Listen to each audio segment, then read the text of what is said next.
Ladies and gentlemen, welcome to Koehler Group's webinar series.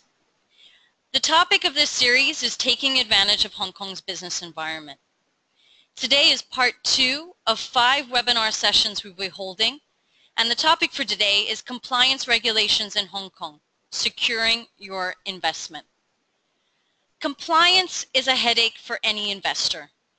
But failure to ensure corporate compliance in Hong Kong, just like any other jurisdiction, can carry penalties and a poor standing with the various government bureaus. This webinar is directed at company secretaries, administrators, in-house counsels, and finance officers responsible for the operation and compliance of their Hong Kong companies. In this webinar, Berrin Oenguen, Senior Consultant at Koehler Group's Hong Kong office, will provide information on company setup, the ongoing compliance regulations that exist. She will include tips on general entity and document management in Hong Kong. But before we begin today's presentation, I would just like to make sure that everybody can hear me. So if you'd be so kind as to click on the hand button within the control panel, that will allow me to know that the sound system is functioning. It is very common during webinars that there may be some technical instability with the internet line or technical difficulties with the landline. Please do stay on the line for a few minutes. We will try to ensure that we come back as quickly as possible. If from your side you are having difficulties, as can be seen on this screen, you can go to the audio section of your control panel and switch between using the mic and speakers on your computer or a telephone landline. If you click on the telephone option, a phone number and password PIN will appear so that you can log in using the telephone and hear everything. Now, as is typical with any of Koehler Group's webinars, we do enjoy having an interactive Q&A session at the end of the presentation. Don't be shy. Please insert your questions and comments into the questions section of the control panel. If you have very case-specific questions, we probably won't pose them in the Q&A session, but we will answer you either directly within today's webinar or privately after the webinar session. Please be reminded that the PowerPoint presentation together with the recording will be distributed to all attendees and registrants of today's webinar. For those of you that are new to our webinar series and to our firm, allow me to give you a brief introduction. Koehler Group is a CSC company.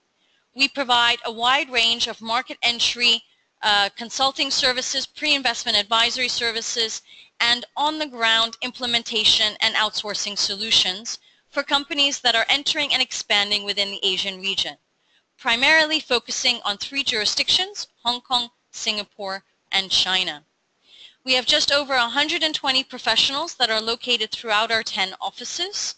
Our headquarters is in Hong Kong. We also have a subsidiary in Singapore and 8 offices located throughout China.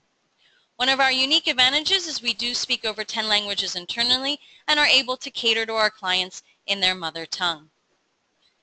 A little bit about myself. My name is Christina Koehler-Coluccia. I'm a director of Koehler Group, and I will be the moderator for today's session.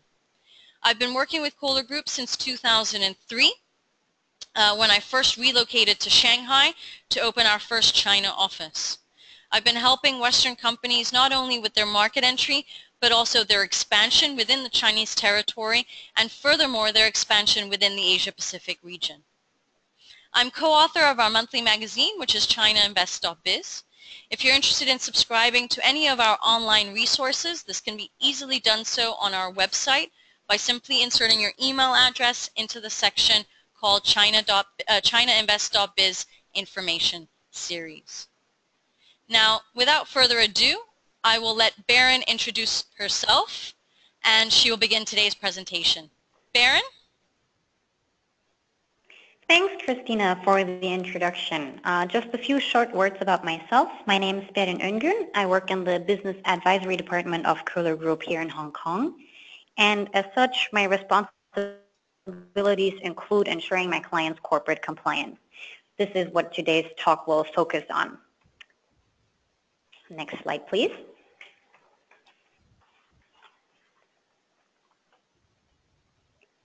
So just to give you an overview of the topics we will cover today, we will look at different types of companies in Hong Kong and what their specifics are. We will look at the setup of a Hong Kong limited liability company, and as such, what are the duties, liabilities, and rights of the directors and shareholders.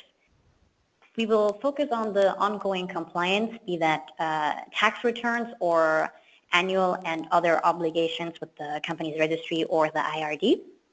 And we will look at different measures of closing or setting a company dormant. Let's go.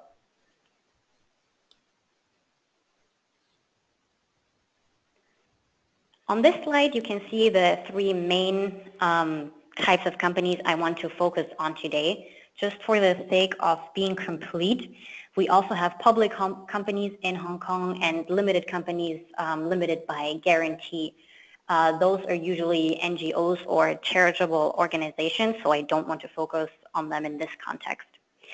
As a general rule, you can say that a representative office or a branch office are the arm of a foreign company into Hong Kong, whereas a limited liability company is completely separate from the foreign parent company.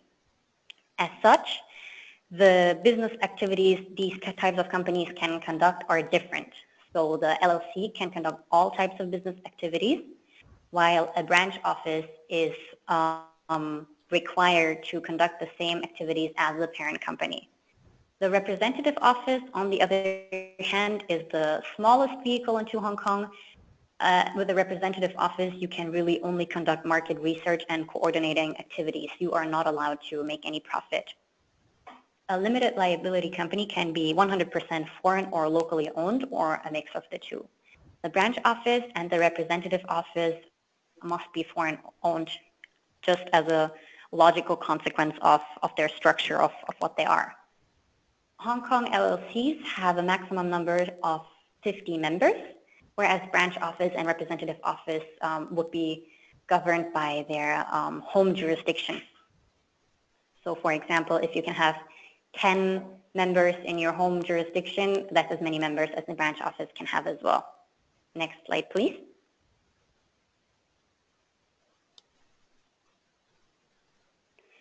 The setup requirements for LLCs and branch and representative office are dissimilar as well.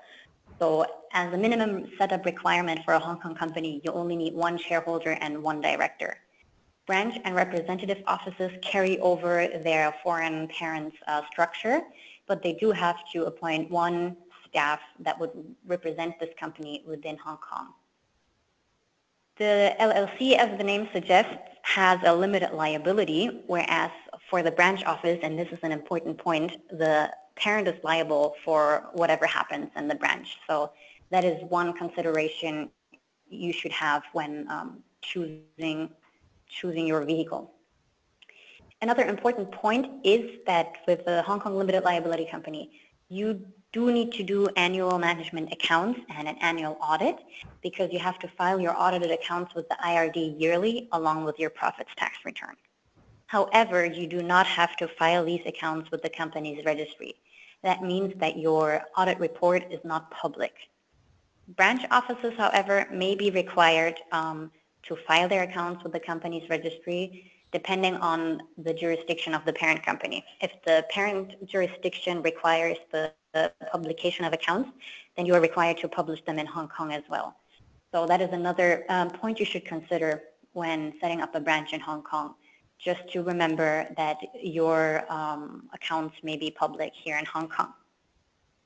On the other hand, the IRD may only request from time to time that you file the accounts of a branch office. Christina, next slide, please. The taxation system in Hong Kong is very famous and very favorable, and one of the main points why companies want to set up a company in Hong Kong.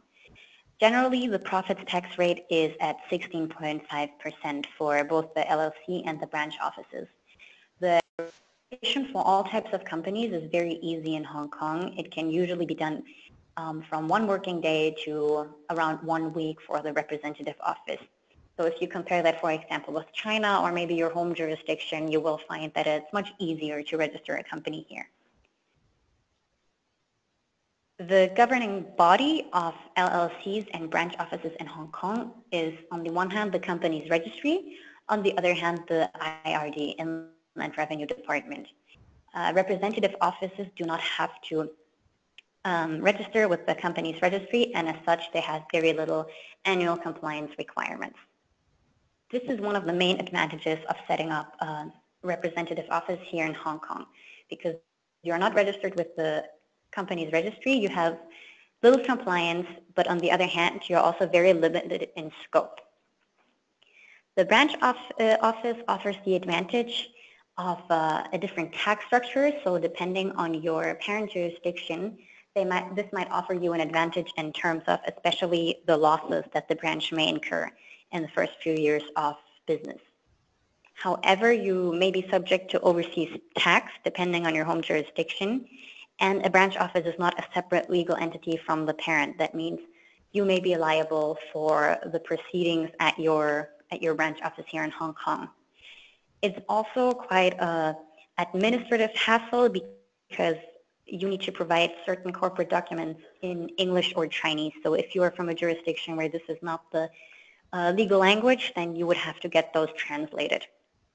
So it is a little more complicated. Most of the companies here in Hong Kong are LLCs, and this offers like a great deal of advantages and is generally considered the easiest way. Important notes are, for example, that you only need to file information about the company itself and not about the parent company with the company's registry and the IRD. You don't need to publish the accounts of the parent company is the most important point. And on the other hand, banks and business partners will consider you very trustworthy if you are registered as a Hong Kong LLC. Just to give you a little bit of an idea of the scope, at the moment there are over 173,000 Hong Kong limited liabilities companies registered, whereas there are less than 10,000 branch offices. So for that reason, for the rest of this presentation, I would like to focus on the Hong Kong LLCs. Christina, can we please go to the next slide? So here you see the requirements to set up a limited here in Hong Kong. You have to have at least one shareholder. This shareholder can be individual or corporate, local or foreign. You are completely free to choose that. You have to have at least one director. If you only have one director, that needs to be an individual director. Additional directors can be corporate. But again, there's no location requirement. Your director can be a Hong Kong resident or foreign. One position in a Hong Kong company is the so-called company secretary. The company secretary is responsible for ensuring compliance. Usually this would be a service provider, as there are different rules and different sources of the laws that you need to consider, such as, for example, the company's ordinance or your company's articles of association. So many companies would offer company secretarial services, and they can help you keep track of your annual obligations. A company also has to have a registered office address. This has to be a physical address. You cannot merely rent a PO box as in some other jurisdictions. However, many company secretarial companies will also offer registered office services where you can use their address as the physical address of your company. There is no minimum required for the share capital, and you can register it in any currency. So you can technically have one member holding one share of one Hong Kong dollar. However, it does make sense in some situation to increase this share capital, as it increases trust in your company, for example, from banks or business partners. One example will be one of my clients. He recently considered starting doing business with a new business partner that he hadn't known before. Excuse me. Excuse me. So he asked me to look at some publicly available information on this new business partner. So I just want to stress this is all public information. So I looked up this company, and we noticed that this company only had one Hong Kong dollar share capital. So my client eventually decided not to enter into doing business with this company, as he said, this is all that they're liable with, and I don't have a lot of trust in a company that only registers $1 Hong Kong. So while it's possible, it does make sense to increase this amount a little bit. Lastly, your company has to have articles of association. That means the bylaws of the company. So those would be the rules or guidelines that govern the proceedings at your company. Basically, these are given from the members to the directors or all stake and shareholders at your company. They can be amended, however, only through the members. So the articles of association basically complement or specify more in detail the rules of the company's ordinance. You can shape the rules of the company's ordinance a little bit using the articles of association. So this basically gives you a very basic overview of how you could start a Hong Kong company. It is very important to note, however, that every client we've ever dealt with here at Koehler Group has a completely different set of background, set of needs. They all have different business models, so it makes sense to obtain advisory just to find out which structure works best for you and to implement something that is tailor-made on your needs. Great. Let's look at the directors. Christina, can we please go to the next slide? So here you see the duties of the directors. I won't go through by them one by one, but this is published by the Hong Kong Companies Registry, and it is an overview of all the duties. I want to just talk about a couple of those. The good faith requirement that you see in the first line. This is basically a catch-all, and it means a director has to use their knowledge and their judgment in the best interest of the company as a whole. That means they have to act in the interest of all shareholders, minority and majority shareholders, and excuse me, and also for future shareholders. They have to do what's best for the company. Another thing that's important is the second duty marked in blue. They have a duty not to enter into transactions in which the directors have an interest, except in compliance with the requirements of the law. So what does that mean? Say, for example, you are a director of a Hong Kong company, and your company is supposed to sign a contract with a second Hong Kong company of which you are the member. In this case, you have to disclose to your first company that as a director, you have an interest in this transaction. Then depending on how your articles of association are structured, you may or may not be able to vote on this resolution or on this matter. Generally, all the duties of the director are derived from case law, statute law, and from your company's articles of association. But this is a general guideline that you can pay attention to as a director. Next slide, please.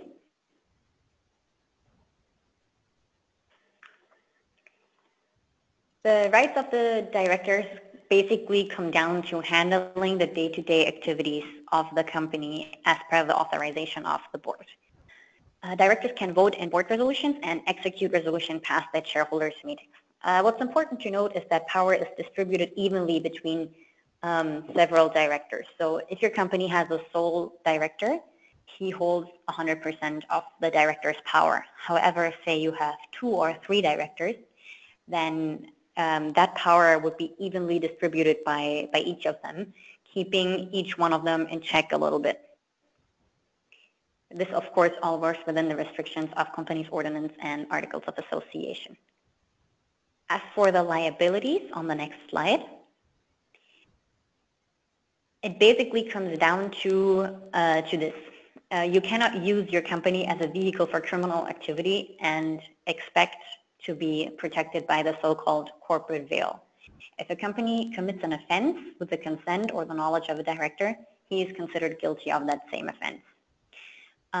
But the criminal procedure ordinance is not the only source of liability of a director. It could also be the theft ordinance or the employment ordinance that plays a part here. For example, you may be liable for non-payment or late payment of wages if it can be attributed to negligence on your part. So say, for example, your entire factory burns down and you use the entire cash in your bank account to immediately rebuild that factory before waiting for the insurance money to come in, and you don't have any money left to pay your employees, that would be considered negligence on your part. And in those cases, you should make sure to get in touch with a professional to make sure that you have your priorities right, because that is a director's duty to make sure that everyone gets paid fairly. Directors also have a commercial liability when entering contracts without approval of the board. This goes back to the conflict of interest mentioned earlier. When you do not disclose that you are entering a contract with a different company that will benefit you, you carry this commercial liability. On the next slide, you can see some resources that you can turn to as a director in Hong Kong, because as you can see, it can be profitable for you personally and for your career to act as a director of a company. However, there are also certain risks involved. So you can refer to the guidelines of directors from the company's registry that I've linked on this slide, or you can get in touch with the Hong Kong Institute of Directors. This is an organization that issues recommendations and best practices for directors. One such example would be that they recommend creating monthly management accounts as opposed to annual management accounts, and thus have monthly board updates where you can make sure that everything in your company is running smoothly. That's just one of many examples from the Institute of Directors. Next slide, please. The main duty of a shareholder, on the other hand, is just to invest funds in the company. They do enjoy considerable rights, for example, to vote in different matters. So, for example, they can vote for the directors, auditors, or any other matter that they see fit. They have a right to dividends and to own a portion of the assets if a company is liquidated. They have a right to receive information pertaining to the company and to propose shareholder resolutions. On the other hand, they have comparatively few liabilities. Next slide, please. They only have to contribute to the debt of a company up to the amount of their investment. If there's an amount unpaid on the shares, then they would have to additionally contribute that. However, the liability does not extend to personal assets. Those are protected by the corporate veil. If the company becomes insolvent, the shareholders only lose their investment and not anything further. Minority shareholders, they have a little bit of a problem because they cannot exercise very much control in the company. However, there are some ways to circumvent that. So I do want to say that this depends a great deal on your articles of association, but just to give you a general idea of how minority shareholders could protect themselves within a company. If you hold shares in a company of more than 10%, you can request a meeting on proposed board resolutions, and thus the voting procedure will be a little bit different. So if a different shareholder proposes a resolution, usually the voting would be by voting rights per share. So say you carry 10%, the other person carries 90%. The other person's opinion would count 90%, your vote would count 10%. However, if you call a meeting, it would be usually, depending on your AOA, one vote per person. So you and the other shareholder would hold the same amount of power. However, if we slightly modify this scenario, and we have two shareholders with 10% and a third shareholder who holds 80%, then you might not be able to override any resolution. Say, for example, same proposed resolution by the shareholder with 80%. You call a meeting on that, but both of the other shareholders vote in favor of that resolution. Then there's very little you can do. I do want to note that I'm talking about ordinary shares here. For preferred shares, there might be different voting rights depending on your AOA. If you are in any dispute with your other shareholders, you can either settle it through court or through arbitration centers such as the Hong Kong International Arbitration Center. That usually makes sense if you do not want to go through the lengthy official court system. Right, let's focus on the tax returns. Christina, next slide, please. Generally, the two main tax issues that you would deal with as a business owner would be the profits tax and the employer's tax. Maybe the property tax if you own any property. There is no tax on dividends.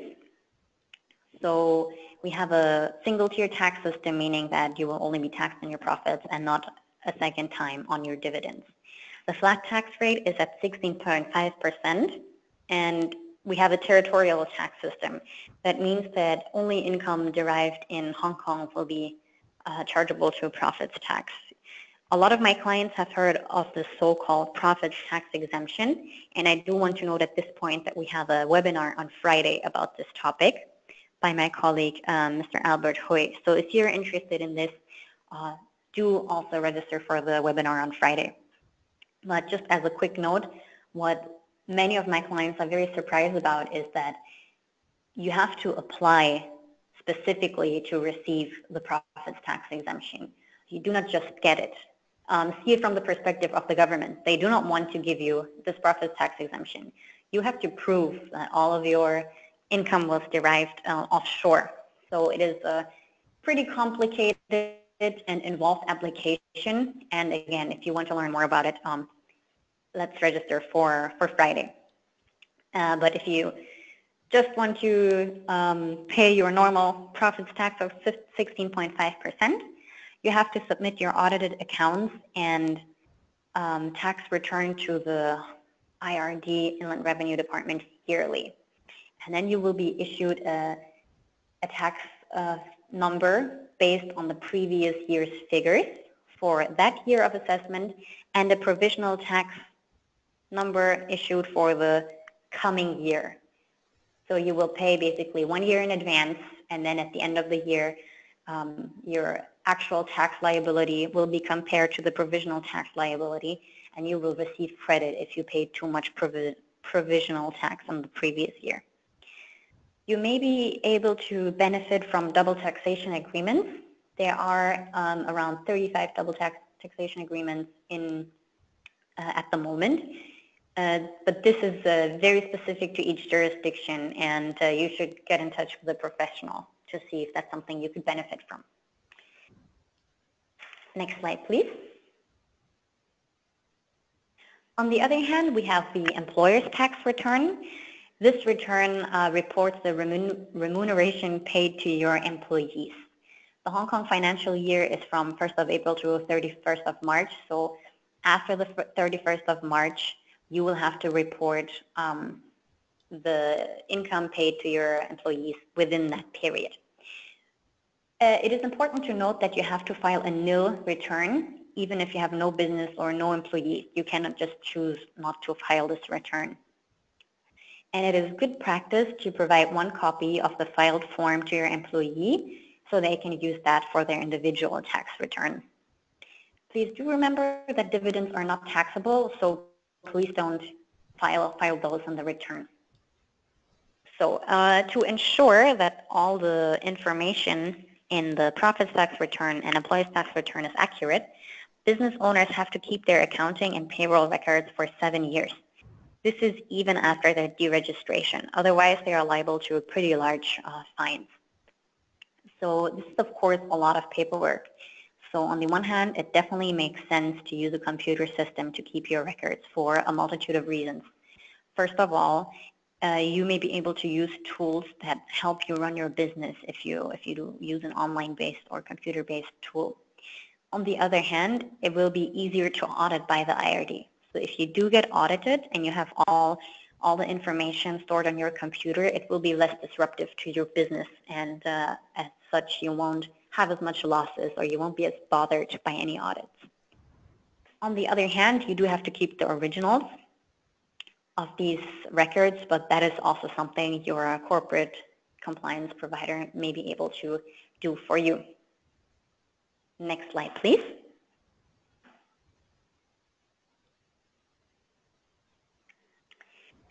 As the next point, I'd like to focus on the annual compliance obligations of a Hong Kong company. In general, I would say it's fairly straightforward and not very complicated, what Hong Kong is famous for. Once a year after the anniversary of your company, you have to file an annual return. So this will report all the details of your company situation. For example, the current address of your registered office, the current shareholders, share capital, current directors, and company secretaries, and so on. This must be filed with the company's registry, and just so you are aware of it, this information is publicly available. Anyone can go online, look up your company name, and find this information. So if you do not file the annual return on time or at all, the officers, directors of the company are subject to fines and prosecution. So I suggest that you make sure to calendar it in your Outlook. Once a year, you also have to renew your business registration with the IRD. The fees for this vary, the fee charged by the IRD directly. Usually it varies between as little as 250 Hong Kong dollar to currently almost 3,000 Hong Kong dollar. But this is set annually after Hong Kong sets their financial budget. So do make sure you know what the current costs are. The last annual obligation is holding an annual general meeting within 9 months after the end of the accounting reference period. So what does that mean? In Hong Kong, you're free to choose your own financial year however you like. But say, for example, you want to choose the financial year of January to December.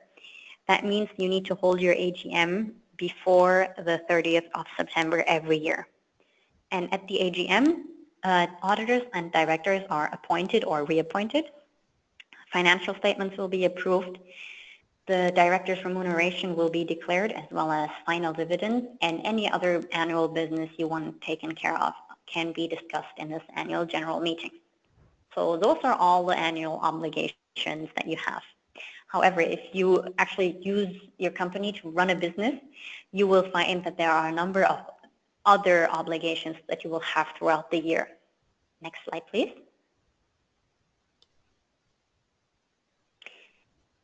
For example, you have to notify the company's registry regarding any changes in the particulars of the company. So for example, if you change your director or your shareholder, this needs to be reported to the company's registry. Or if you change your address, this needs to be reported to the registry. Another obligation is to hold an extraordinary general meeting in certain circumstances. For example, if the financial statements are not available at the deadline of the AGM, you can approve them in a second extraordinary general meeting after that deadline. Also, if you want to remove, as opposed to having them resign, if you want to remove a director or an auditor, this will have to be done through an extraordinary general meeting, as they need to be able to have the chance to attend. But generally, when an EGM needs to be held, is subject to the Articles of Association. Shareholders and directors' resolutions are required whenever you need the consent of everyone of one of those groups. So an example would be change of director, you would have to pass a director's resolution, or the declaration of an interim dividend, you would have to pass a director's resolution. Now, I noticed that sometimes my clients think it will be easier to do certain filings themselves. For example, they change the director and they think, oh, I can file this form myself very, very quickly. But what's more is that sometimes you would need to pass a relevant board resolution along with any filings to company's registry. So it makes sense to get in touch with a professional here just to make sure that you follow all the rules stipulated by the company's ordinance, as well as your own company's Articles of Association. Next slide, please.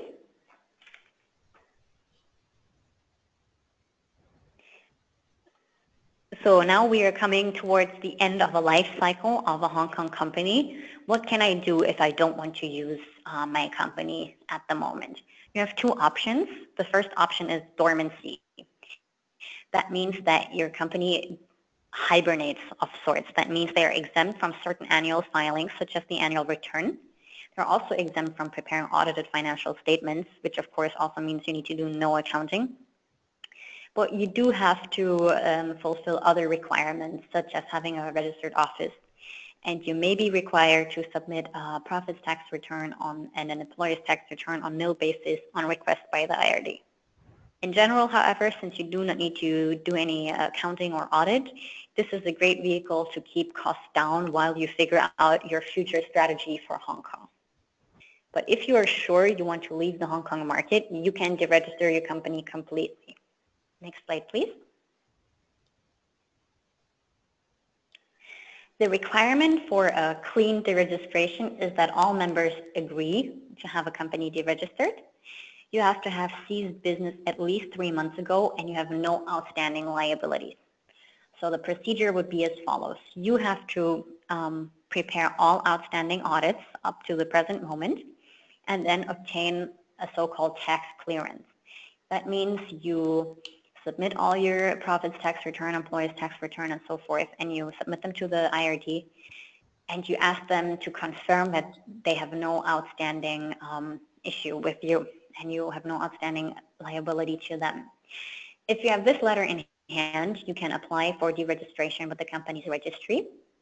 They will then generally publish your intention to deregister in the government gazette, so that within 3 months, other people may come forward and object to this deregistration.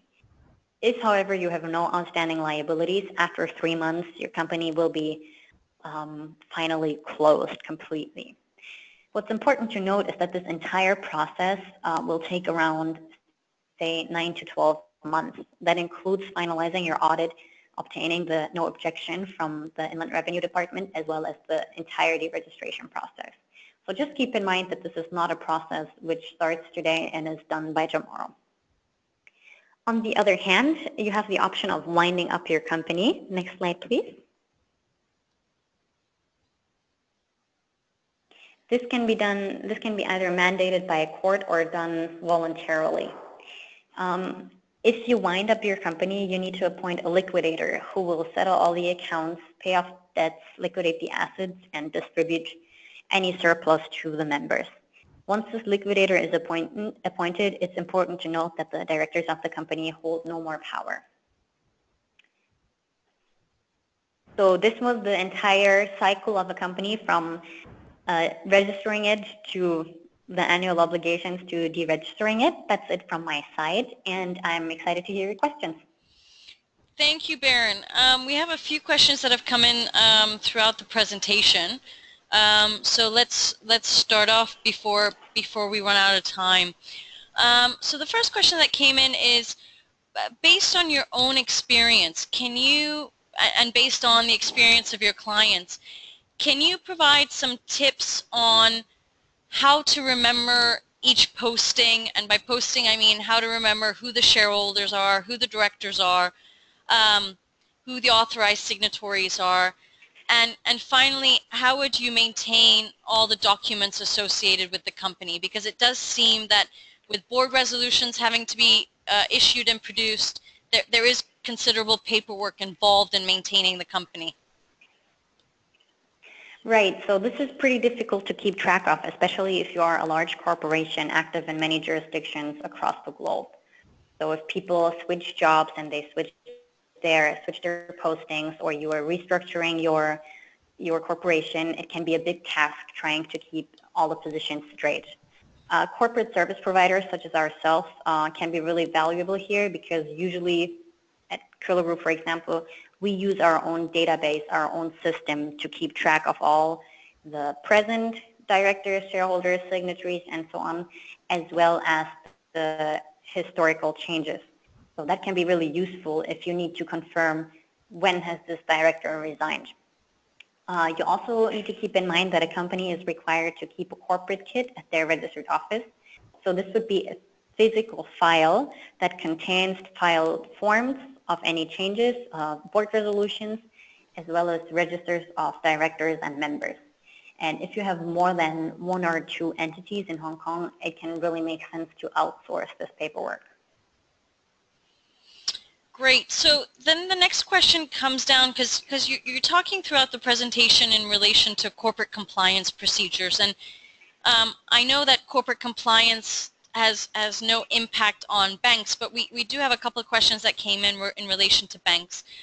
Is there any compliance procedure required by the banks in Hong Kong to keep updated or maintained? What is needed from the bank's perspective?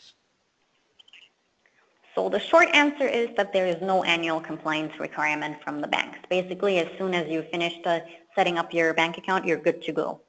However, the banks in Hong Kong do like to inquire about their client's business as part of the Know Your Client requirements. As you may know, Hong Kong is shedding its image as a tax haven, and as such, the banks may from time to time require certain information about the company. So, for example, they may contact you to provide the latest audited accounts or ask details about your business. However, this will be requested on case-by-case basis only and is not an annual requirement, only every once in a while. Berrin, there's a question that came in from an attendee who's asking whether bank accounts can be opened outside of Hong Kong. So, for example, in the home jurisdiction or in Singapore for a Hong Kong company. That's entirely possible, yes. Is it recommended?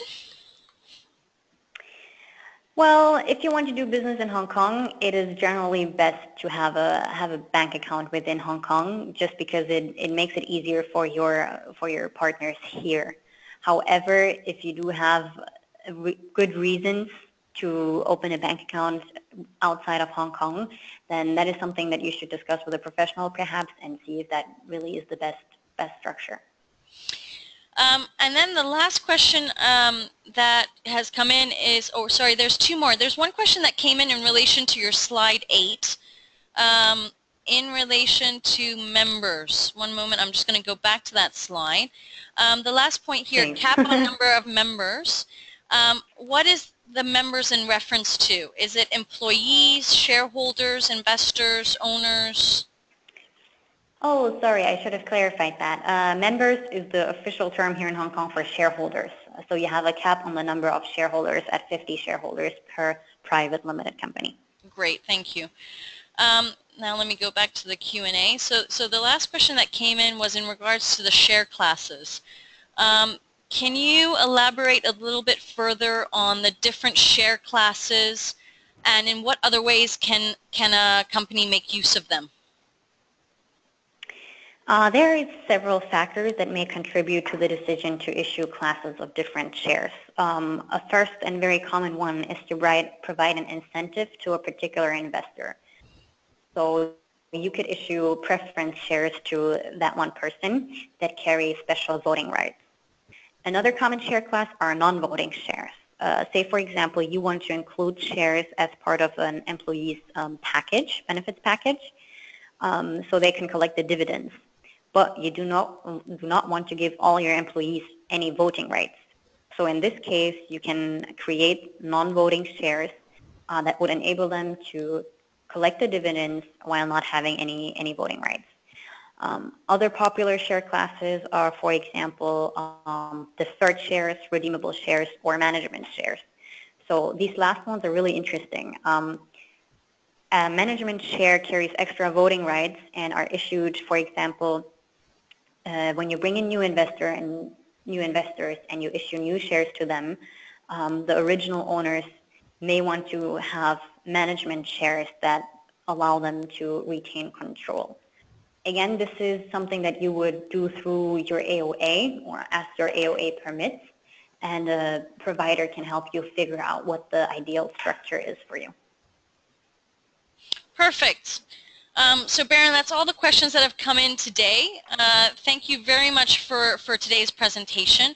I just want to remind everybody that's online today that the presentation will be distributed together with the recording. If you do have any questions, please don't hesitate to contact Berrin directly. I'm sure she would be happy to answer any queries that you might have. Last but not least, if you are interested on receiving some of our online resources, please do go to our homepage and subscribe to our e-newsletter, which is free of charge. or follow us on social media channels like LinkedIn and YouTube. Last but not least, we do have another 3 webinars in this webinar series. Tomorrow we're talking about employment challenges that exist when expatriating foreigners into Hong Kong. We're also looking at the whole exchange of information situation that is occurring and how it's going to impact Hong Kong companies in the future. And last but not least, as Berrin mentioned, we're going to be looking at a simple guide to profits tax exemptions in Hong Kong. So if you enjoyed the webinars thus far, please don't hesitate to register for the remaining 3 that are occurring. I'd like to thank everybody for attending. Thank you to Berrin for a really great presentation today, and I look forward to seeing everybody again soon. Thank you and goodbye.